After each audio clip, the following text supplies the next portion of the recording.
సమాచార హక్కు చట్టం కింద పెట్టారు.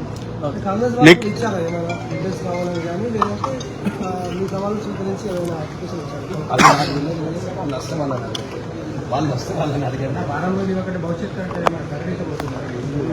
Next plan sir, next plan భవిష్యత్ కార్యాచరణ ఇదేమన్నా ప్రజలకు ఉపయోగపడే పని అన్న మనకి మనిషిన పనిని పెట్టుకుని వాడు రాజకీయం చేస్తున్నా నేను రాజకీయం చేస్తాను అంటే మీ మీద ఆరోపణలు చేశారు కదా. ఆరోపణలు కావాలి. ఆరోపణలు ఇప్పుడు సందర్భాలని నిజ నిజాలు నిగ్గు తెల్చాలని కలెక్టర్ తప్పు చేసినోడు ఆర్టీఐ కింద పెట్టాడు, అవతలోడు ఆర్టీఐ కింద పెడితే వీడు ఆపుతాడు.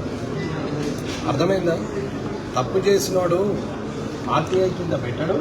ఒకవేళ తప్పు చేసినోడు ఎవడన్నా ఎదుటోడు ఆర్టీఐ కింద పెట్టినా ఆపుకుంటాడు.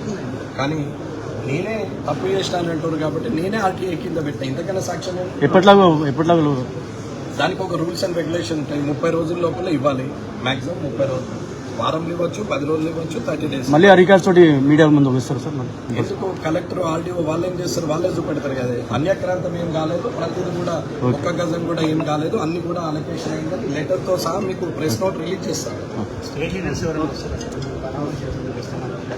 అంటే క్యాంప్ ఆఫీస్ మీద దాడి జరిగింది అనేది వస్తున్నారు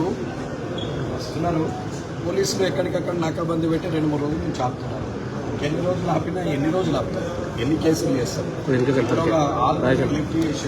బీజేపీ మరి వెంకటరమణారెడ్డి గారినేమో రిక్వెస్ట్ చేసి ల్యాండ్ ఆర్డర్ ప్రాబ్లం ఉంది, బాన్సాడని కొంచెం కోఆపరేట్ చేయండి అని అంటే నేను ఆలోచన చేసి ల్యాండ్ ఆర్డర్ ఉంది కదా అని చెప్పి బయటకు వస్తా అంటే వద్దని నన్ను ఆపేసి మరి వాళ్ళందరినీ ఎందుకు వదిలేదు, కుక్కలన్నీ రోడ్డు మీద ఎందుకు వదిలేరా, మొరసుకుంటూ తిరుగుతున్నాయని వాటిని అరెస్ట్ చేయొచ్చు కదా.